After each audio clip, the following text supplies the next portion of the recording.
তপস্যাকালের পঞ্চম সপ্তাহ বৃহস্পতিবার। প্রথম পাঠ আদি পুস্তক 17 অধ্যায়, পদ সংখ্যা 3 থেকে 9। ঈশ্বরের মহাপ্রতিশ্রুতি, আব্রাহাম হবেন বহু জাতির পিতা। একদিন ঈশ্বর আব্রামের কাছে আবির্ভূত হলেন। আব্রাম মাটিতে লুটিয়ে পড়ে প্রণাম করলেন। তখন ঈশ্বর তাকে বললেন, আমার দিক থেকে এই হলো তোমার সঙ্গে আমার সন্ধি, তুমি হবে বহু জাতির পিতা। তোমাকে আর আব্রাম বলে ডাকা হবে না, তোমার নাম হবে আব্রাহাম, অর্থাৎ বহু মানুষের পিতা। কেননা আমি তোমাকে বহু জাতির পিতাই করে তুলেছি। তোমাকে আমি খুবই ফলবান করে তুলব। তোমার থেকে আমি নানা জাতির উদ্ভব ঘটাবো।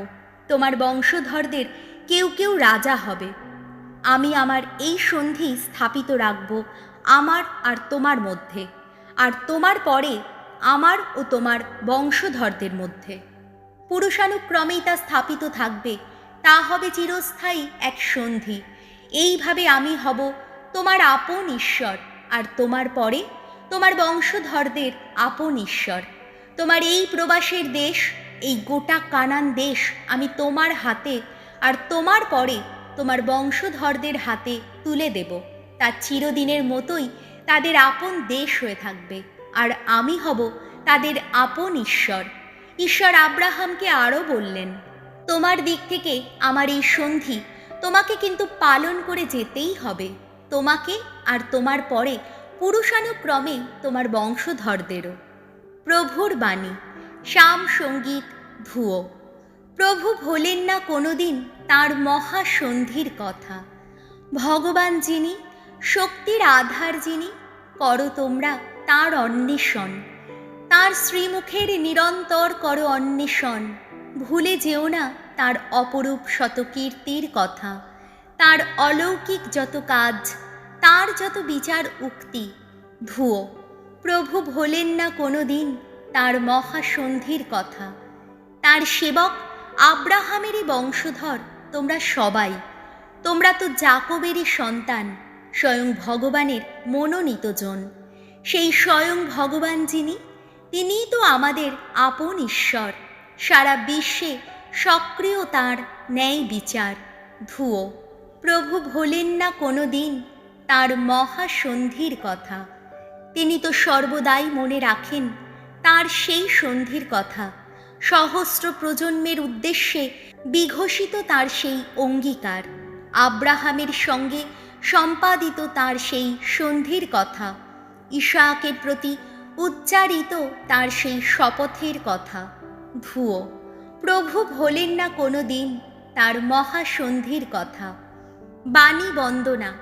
হে খ্রিস্ট, হে করুণা ঘন, নম হে, নম হে।